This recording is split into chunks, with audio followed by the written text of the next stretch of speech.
there is a place of you asking God as a parent, what plan do you have for this child? How do I direct this child? When the coordinates are set right, success will be born. There's no child that is born to fail. We're all born to succeed, and there's greatness in every child. The best way to experience exponential growth in life as an individual is when your talents align with your training. Are there ways that a parent can help a child nurture that talent to become a lifelong career?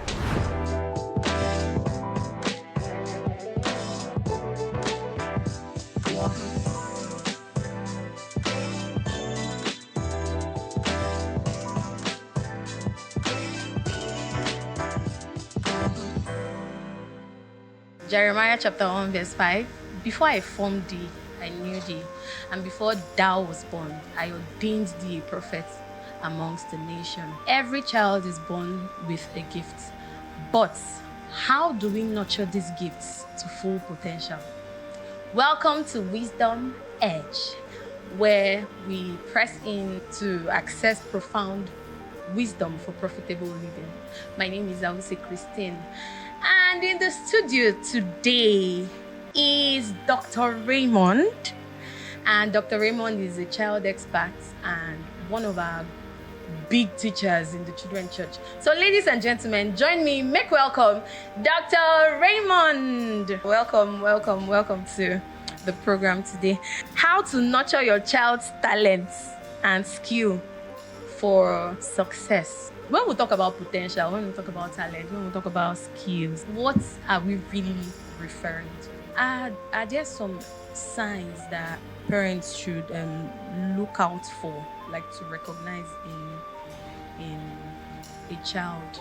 Are there things that parents ought to like concentrate on the way their child behaves, and like what are like some early signs that a parent can pick out from a child? Okay, well, when you talk about talent, potentials, skills, you can categorize them into cognitive talents. Okay. When you talk about intelligence, memory,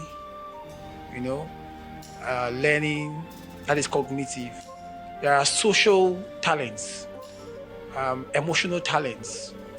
There are physical talents, like all the artistic talents, motor skills, and all that. Then there's one that is usually lacking in most literatures, and that's the spiritual talents. Spiritual giftings. So there are giftings, talents in all these spheres of our existence. You understand? So parents have to be alert if they must detect these talents. For example, when you talk about creative ability, natural creative ability, cognitive ability rather, you talk about a child who is unusually intelligent. All children are not the same intellectually. They don't have the same IQ, and it's natural. You can't blame the child. And that's why when I look at some parents, they blame that, you don't carry first in school. That may not be the child's primary talent. So if the child is not carrying first in school, it's important child reads. Nobody is discounting the place of hard work. But then, some children don't even read. They only look at the book once, and that is all. It sticks. It's a natural ability, and every parent must understand this. You get it? Now, if you look at areas like the creative ability, some children are artistic, some can draw naturally. Nobody taught them. Nobody. It's just natural. In fact, most artists I've seen, real good artists, nobody taught them. All they did eventually was maybe look at someone else's work, ask few questions, and then maybe attend some symposium and all that. Some don't even attend. Of course. So, and just see them create something unimaginable, like out of this world, and you're wondering where this gift is coming from. Some people are like that. There are some great athletics that are in the world today that naturally they found themselves being athletic, and then with little effort, little training, you see that they are leading in that sphere. So parents can look at these areas. It's a lot, but you need to be careful to pay attention to these different areas, not just music, because most parents just look out for music. Yes. The guy is music, child is musical. He has nice. No. Intellectually, emotionally, physically, spiritually, God has gifted and given talents in these different aspects. So if you see your child is not manifesting one, don't say no. He has something. He has something. Yes. Okay, sir. This other question. Growing up, I just realized that I could run and I could play soccer. I cannot remember any person teaching me how to kick the ball. I just saw myself like in secondary school. I was rarely in school. I was always out on competitions, marathons. But if you see my size now, you not even know that I used to be a sports kid. How does a parent look at a child and know that, okay, this is just the interest for this time and this is a true talent? Okay, well, it's actually very difficult, but if you're a parent and you're careful to know your child, you'll be able to detect. Because, for example, a child can watch a movie and then sees somebody acting very well, and the child begins to display some movie skills, like dramatic skills, begin to speak in a certain way, act in a certain way, and then you're like, this is my child to become a, or a child listens to a certain musician for a while and then begins to sing like that. So a parent looking at and judging by that, you think that this guy is talented in this aspect, supposed to be a musician. No. Those are all passing, in the euphoria of the moment. Do you understand? But something that is inside, first of all, is spontaneous. The child doesn't have to see anybody doing it. Number two, it's natural.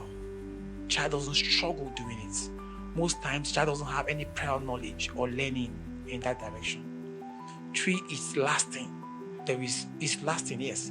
It's lasting. But four is like, it's deep. Like you see the child focused on that thing. The child is determined. No matter what you say, the child doesn't care. Yes, sometimes, yes, over time, if the child is frustrated by virtue of life circumstances, lack of supportive environment, lack of parents' reassurance, the child can be swayed away from that direction, no doubt. But you see, if it is something that God actually wants to use, to be a blessing to the child and to that generation, that thing will still come up again much, much later. And that's why sometimes you see parents who push their children to sciences, to do medicine. Eventually, when they finish, they just drop certificates and then find their talent. Sir, but is it very possible for a child to be multi-talented? Like for a child to be able to do almost everything and do it perfectly? Well, if you say almost everything, let's just say that almost, but not everything. Not everything. Yes, it's possible. Some people are multi-gifted. I've come across some people. There's this particular guy. The guy can sing. In fact, as I'm talking to you now, he's really in mainstream music. He's a medical doctor, as in high-flying medical doctor, doing very well. Right now, he's even into travel and all that, helping people to relocate. He has won a lot of awards. He's an orator. He's a leader. He's almost everywhere. I know him. If I mention him now, many of our listeners now will know him. He's very popular. He's very popular, at least in his own sphere. He's still growing in popularity. He has located to the UK. I think he's in the UK now, doing his thing internationally, globally. The guy is more talented. And there are people that are like that. Some people are multi-gifted. Anything they touch, they do it with this sense of expertise and finish. So some people are that way. So like I said, there are different categories, different areas of our lives that some people God deposited one thing. Each one thing in all those areas. Emotionally, emotional intelligence. Intellectually, intellectual, smart, intelligence. Cognitive, everything. God just deposited that, excellence in them. Are there specific kinds of tests that one can carry out to assess these giftings in children? Well, the truth is, there are academic tests, that people can do. Those are very technical tests, like trying to detect a child's behavior and rate the behavior, rate IQ level, rate power in terms of motor skills and all that. There are scales tests that have been designed, but as a father or as a mother, you can't use those. It's for those in the academic setting who want to use it for their own academic exploration or research. So what about the parents? The parents, the only test I know is, well, observation. Okay. Observing your child. And then also creating an environment that For expression. is for expression. You know, you create an environment, especially if you notice a child has an ability in a certain direction. What you do is that you try to create the environment. And allow the child to explore. Yes. For example, if you see a child who is very athletic, a child is trying to do some gymnastics in the house, trying to split the leg, you know, those kind of things. It just tells you that this guy might have some physical abilities, In that area. you know, athletic abilities. So a wise parent will begin to take that child to maybe a stadium where they do all those kind of things. In school, the child will join things like ballet, you know, karate, all those kind of things that exercise the physical, you know, strength of the child, you know, such things. So there are no specific tests, but you can actually use cues, ideas, information from the child, the way the child behaves, you know, to direct the child to where the child should go. And let me say this, that at no point should a parent, most parents have made great mistakes by diverting their children's giftings and talents. Yes, parents have to be very sensitive, you know, by creating the environment and directing the children properly. Okay, sir, you already answered our next question. Now, how can parents create a balance between structured learning and exploration? Because most times we want our children to do well in school. You have to come first. So that one might really suppress that aspect, might really suppress that other talent access. I might not really allow the child. So how does a parent just balance both? It's difficult actually. You know, as a father, you wouldn't want to pay school fees at the end of the day. It's not like I can tell you, daddy, you know, we don't want such stories, you know. But at the same time, a wise parent will always try to make room, understanding that there is room for diversity in life, and there is nothing that is cast in stone. You know, life, there is no one formula for life.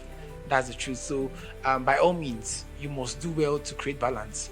As much as possible, the child has close to 8 hours to spend in school every day. That is structured learning. Yes. So, weekends, the child can actually engage in some level of explorations. Okay. You know, so during the school hours, school days, child can engage in structured learning, and then when they get out of school, weekends or at free times, holidays, allow the child to express themselves. You know, that's the truth. And what if at some point that child now starts losing interest in those things they used to love? What would the parent now do at that point? Yeah, you must understand that change is a constant process. And as we grow in life, our aspirations, desires, you know, changes, you know. Yeah. So, you know, you must understand that life is not fixed. Life is dynamic.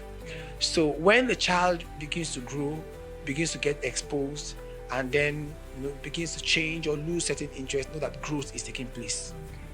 That doesn't mean the child is losing it. All you need to do is to advise the child, encourage, reassure, follow up, you know, give more directions, counsel, and everything. And with the help of God, I believe the child will be well. But are there some common mistakes that some parents make when trying to nurture their child's talents? Of course.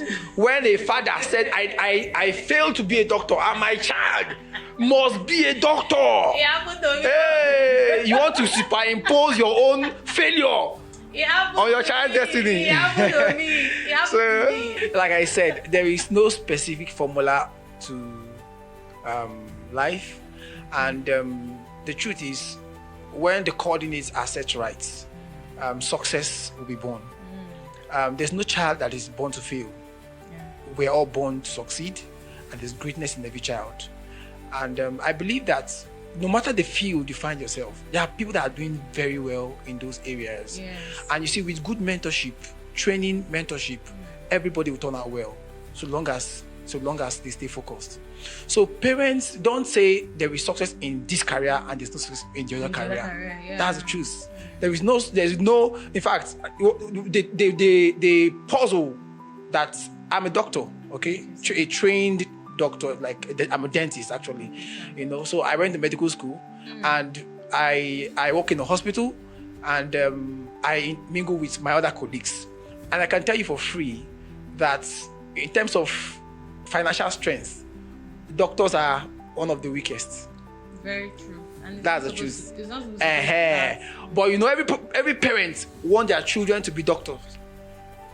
To be doctors. Prestige that comes with I don't know. Just the feeling that you are doctor's mother. In Igbo they'll say, "Mama a doctor, ne doctor." That kind of thing. Or like some of the parents that want their children to be fathers, priests. Mama father. That kind of a thing. That for their own glory and selfishness. And all that. But the truth is, in life generally, that in fact, like we talked about the difference between structured learning and and the free exploration. Most times, people that grow very big and become well known in society are people that delve into free exploration. They just explore their talents, and they became well known. So never say this is what your child will do that will make him successful. No, destinies are in the hand of God. God designed them. It's God that determines how every child turns out. Yes. See, yes, you can say be determined, be focused, read, and all that. But the truth is this: when the chips are down, it is God that eventually determines most of these things. So we must align ourselves with God's plan for our lives, God's purpose for our lives. Allow your child, just raise your child well in God, direct your child, and then allow the child to explore what God has deposited inside of them. The best way to experience exponential growth in life as an individual is when your talents align with your training.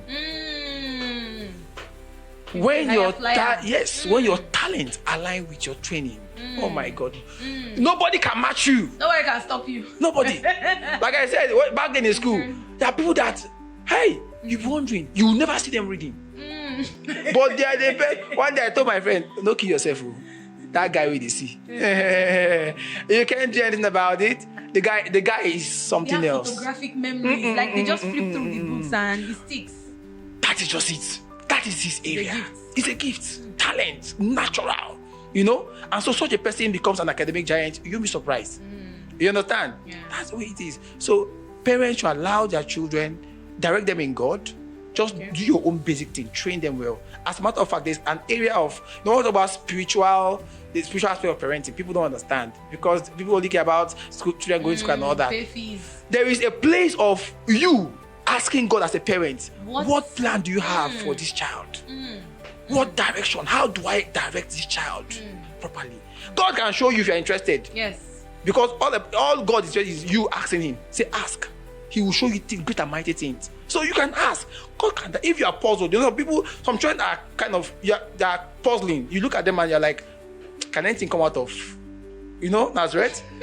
That's the truth. Some people, like Achikuma said, I read the book, said, there was no talent in her. So some children are like that. You're like, this child, like Kom, nothing there inside you.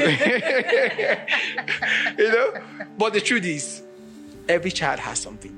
All you know, Father, God, what have you deposited in this child? And how do I direct? That is one question that 98% of parents, 98% of parents have never asked God. And let me say something again. Most times, the area of your battle are also a sign to show the area of your gifting and talent. Because the devil looks from where he's looking, and he's looking at that thing that will make you a high flyer, and he wants to suppress. But he doesn't know how you're going to get there. Of course. So he's looking at the natural things that God has placed in you and wants to suppress them. You get the point. So most times, the areas of your travail yes, are the that's where- areas that's of where your you're- victory. oh That's the God. truth. So when you see a child battling, a child is born crippled, cannot walk, cannot do things, you're wondering, what's happening? There's something that's a sign to show you that this limitation, the devil is already fighting something. They don't want him to go somewhere. One child cannot talk. Intellectually challenged. You're wondering, what's happening? All you need to do is seek the help of the maker, the person who put it there. Let him help, intervene, and whatever the devil is doing will be off. Okay, sir. Are there ways that a parent can help a child nurture that talent to become a lifelong career? Of course. Like we've touched, a few parts of the question. Yes, like we said, identifying the talents, creating an enabling environment, and then focusing on hard work rather than just the talents. Because people see talent and say, okay, let's just focus on the talents. No. There's a place for hard work. There's a place for training. Practice. There's a place for practice. And then sometimes you also have to build in the child virtues like resilience, determination. Because in life, the child will meet most of these things. There are roadblocks that will come. So the child will need a place, not just talent. The child will need character. The child will need resilience. The child will need determination. The child will need focus. Yes. Because sometimes distractions.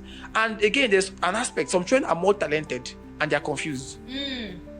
They have a lot of talent, they don't know which one is their main fault. Yeah, like I listened to Dr. Paul Eneche. He said he has a lot of talents, and he also prayed for people who have a lot of talents that God will give them grace to focus on the main one, because there's a main one that will be an anchor for others. Yes. So there can be distraction. Sometimes your talents can also be a distraction. It's true. Because you are so more talented and you are distracted. You don't know which to focus on. So that is just the way it is. Yeah. So, sir, if you could give one piece of advice to parents about harnessing their child's potential, what would it be? One advice: learn your child, know who your child is. Okay. Many parents don't know their children. Study your children and then know them. When you know them, it's easier to direct them. Be their counselor, and then also be a role model, so that you can set an example with yourself. That's just the way. Whew. What an incredible session we've had. Ladies and gentlemen, every child has potential. Every child is gifted. But how, as you a parent, as you a guardian, harness these gifts is what makes that child stand out in the future. So please don't look down on that child. That child might be struggling now because you have not started doing the work. Don't give up on any child. So long there is life, there is a possibility for growth. So long there is life, there's a possibility for a greater future. Thank you, Doctor, for coming on the show today. A pleasure. My name is Christine. I will say see you next time. Bye.